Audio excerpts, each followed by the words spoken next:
Hello, everyone. Welcome to TiEcon Live at TiEcon07. I'm here with Tim O'Reilly, who just came off the stage off of a panel, a great panel on the Web 2.0 space and what's happening in there. Thank you very much, Tim, for joining us. You're welcome. Great to be here. Great.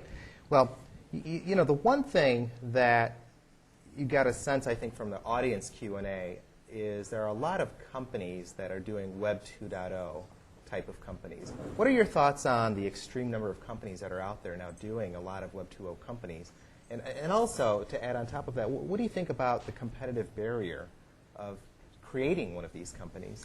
Well, first off, I think even though I believe that in every technology revolution, we start out with a situation where entrepreneurship flourishes because of some breakthrough or another, the barriers of entry to the market have been radically lowered. You know, it was very hard, for example, in the days of IBM, the mainframe company, for new computer companies to get started. The personal computer changed that, you know, where anybody could build a PC in their garage.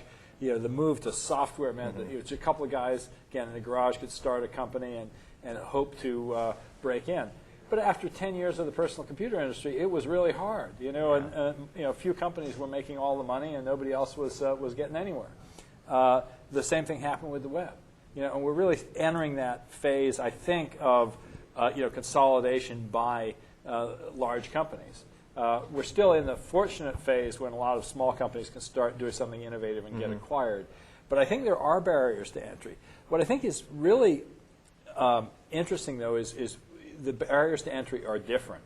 The barriers to entry really have to do with scale, and they have to do with network effects. Now, people have talked about network effects as being part of Microsoft's lock-in, but I think it really is also true in each of the Web 2.0 companies. You know, eBay is such a great example. You know, a lot of people took a run at the auction space, but they couldn't get there because once there is that critical mass of buyers and sellers, why would you want to go, you know, somewhere else where there's only a few buyers and sellers? Sure, but that's easy to say for an eBay or for a YouTube who has the network effect, right? But if you're before YouTube was YouTube. Oh, exactly. So if you can identify correctly a new space, then you know you can perhaps get that network effect and get quickly to scale before other people realize. Now, it's also true that if there's a sort of a new application or social networking where people don't quite understand what works, what doesn't, you can have something at scale that then gets displaced by something that does a better job. You know, Friendster versus MySpace. It's not clear, you know, particularly the further you get towards the pop end of Web 2.0, whether there's real lock-in or not. Yeah. I do think, though, that the principles of Web 2.0 can be applied really to any business. You know, and it's really important for entrepreneurs to realize this isn't just about the consumer internet. You know, for example, if I were a phone company, I'd be thinking very hard about Web 2.0. A big problem, consumer churn. You know, there's people, they're trying to lock in their customers through all these funky consumer hostile agreements, you know, where if you get charged all this money if you switch carriers, and you know, there's ridiculous because in fact they have the opportunity for enormous lock-in.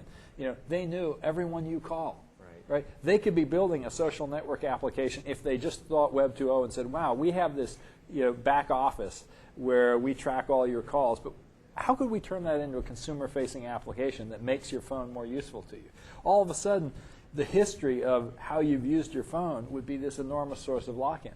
Similarly, I think a company that is in a business with a lot of suppliers. You go, how could you actually build a better network supply chain, for example? I think we're going to see some huge changes as the kind of integrated supply chain that Walmart has built becomes democratized, and small vendors are going to be able to have the same kind of end-to-end knowledge of all their suppliers. It will come through Web 2.0 data sharing and principles of building these sort of networked information systems. So I think there's a lot of opportunity still. Well, that's great, and that sounds like that's great advice for entrepreneurs that are out there listening.